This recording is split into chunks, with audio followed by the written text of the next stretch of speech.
हिंदी साहित्य के सभी साधकों का हार्दिक स्वागत, अभिनंदन। मित्रों, ये बहुत ही संक्षिप्त सा एक सत्र है, 5, 7, 10 मिनट का। उसको अवश्य हर विद्यार्थी को सुनना चाहिए। बात यह है कि 3 प्रश्न ऐसे हैं जो साहित्य से जुड़े हुए हैं और एक प्रश्न व्याकरण से जुड़ा हुआ है। इसका सही उत्तर क्या होगा, हम आइए जानते हैं। एक प्रश्न आपके सामने है कि निम्नलिखित कथनों में से असंगत कथन, ये 4 कथन दिए हुए थे, इसमें असंगत आपको चुनना था। प्रश्न यह था कि सिद्ध निवृत्ति मार्गी थे जबकि नाथ प्रवृत्ति मार्गी थे। मैं आरंभ में आपको बता देता हूं, यह बिल्कुल उल्टा किया गया था। हिंदी साहित्य की जो आदिकालीन साहित्य जो है उसमें जो 6 भाग हम उपभाग उसका करते हैं, जिसमें अपभ्रंश साहित्य, सिद्ध साहित्य, नाथ साहित्य, जैन साहित्य, रासो साहित्य और लौकिक साहित्य। उसमें जो सिद्ध और नाथ जो है, सिद्धों की वाम मार्गी भोग साधना के विरोध में ये नाथ जो पहले सिद्ध थे उन्होंने अपना एक नया पन चलाया था।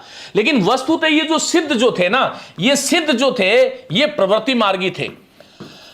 सिद्ध जो थे ये क्या थे, प्रवृत्ति मार्गी थे। अर्थात ये संसार में प्रवृत्त होना चाहते थे, संसार की तरफ ये भागते थे। कारण ये था कि नारी को साधना का केंद्र बिंदु बनाया इन्होंने, महासुखवाद का प्रवर्तन इन्होंने किया और उस महासुखवाद की प्राप्ति के लिए उन्होंने कहा कि यह संभव है प्रजोपायात्मिका रति से। प्रजा जो है वो स्त्री है और उपाय पुरुष है। स्त्री और पुरुष का मिलन से सहवास सुख, जिसको शक्ति योगिनी या महामुद्रा कहा गया। तो ये निवृत्त तो कहीं नहीं थे। तो सिद्ध जो साहित्य है वो प्रवृत्ति मार्ग से जुड़ा हुआ था, जबकि नाथ साहित्य जो है वो निवृत्त मार्ग अर्थात वो निवृत्ति मार्गी था।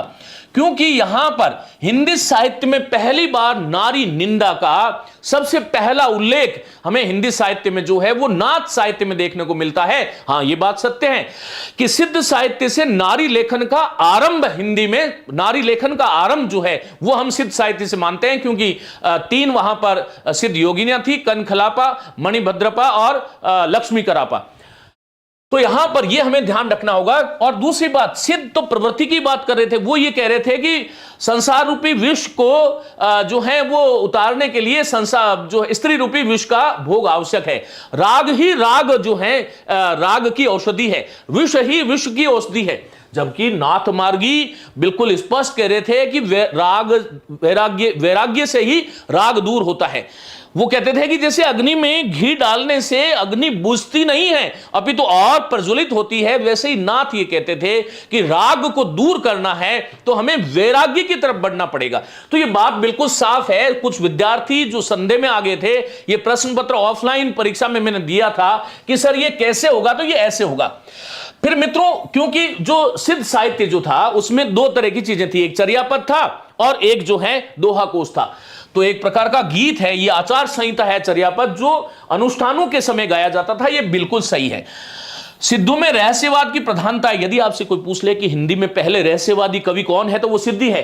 प्रजोपायात्मिका रति है और अक्खड़पन की प्रवृत्ति मिलती है। उलटबासियों का प्रयोग है, संध्या भाषा का इसमें प्रयोग किया गया है, पंच मकार है, पंच बिड़ाल का प्रयोग इसमें है। सिद्धों का दोहा और चर्यापद संत साहित्य में कर्म से साखी और शब्दी के रूप में रूपांतरित हो गया। बिल्कुल तीनों ठीक है, ये वाला इसका ऑप्शन होगा। मैं समझता हूं कि इसमें विद्यार्थियों को कहीं संदेह हुआ था, तो मुझे लगा कि मुझे आपको बताना चाहिए। एक प्रश्न में ऑप्शन गलत हो गया था और वो ये था, ये बड़ा महत्वपूर्ण प्रश्न है।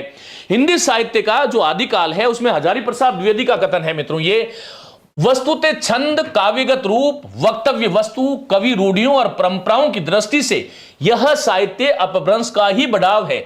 जैन साहित्य के संबंध में ये मत किसका है, तो ये मत जो है वो हजारी प्रसाद द्विवेदी का है। क्योंकि हजारी प्रसाद द्विवेदी आगे चलकर के एक बात और कहते हैं कि यदि हम जैन साहित्य से इस जैन विशेषण को हटा दें तो ये जैनों की जो रचनाएं हैं वो योगियों से और तांत्रिकों से बहुत ज्यादा भिन्न नहीं लगेगी। वही भाव है, वही भाषा शैली है और प्रस्तुतिकरण का तरीका भी वही है। तो ये जो कथन है, वस्तुते छंद, काव्यगत रूप, वक्तव्य वस्तु, कवि रूढ़ियों, परंपराओं की दृष्टि से साहित्य अपभ्रंश का ही बढ़ाव है। क्योंकि जैन साहित्य जो था ये उपदेशात्मक नीति प्रधान का साहित्य था और ये साहित्य जो है वो ऐतिहासिक दृष्टि से प्रामाणिक माना जाता है। ये साहित्य सुरक्षित रखा गया है। जैन साहित्य जो है उसकी एक सबसे बड़ी खासियत ये थी कि उन्होंने अपने ही धर्म को प्रचार प्रसार और बढ़ाव के लिए सांप्रदायिक साहित्य की श्रेणी में इसको हम गिनते हैं। और जैन कवि किसी राज्य आश्रम में नहीं रहते थे। तो ये जो है हजारी प्रसाद द्विवेदी का ये कथन है, बहुत ध्यान से आपको सुनना है। हजारी प्रसाद द्विवेदी एक जगह लिखते हैं कि दोहा या दूहा अपभ्रंश का अपना छंद है। वो ये भी लिखते हैं हिंदी साहित्य के आदिकाल में कि दोहा अपभ्रंश का लाडला छंद है। उसी प्रकार जिस प्रकार गाथा प्राकृत का अपना है, बाद में गाथा बंद से प्राकृत रचना, अर्थात जैसे गाथा कहने से प्राकृत का बोध होता है, वैसे दोहा बंद से अपभ्रंश रचना का बोध होने लगा।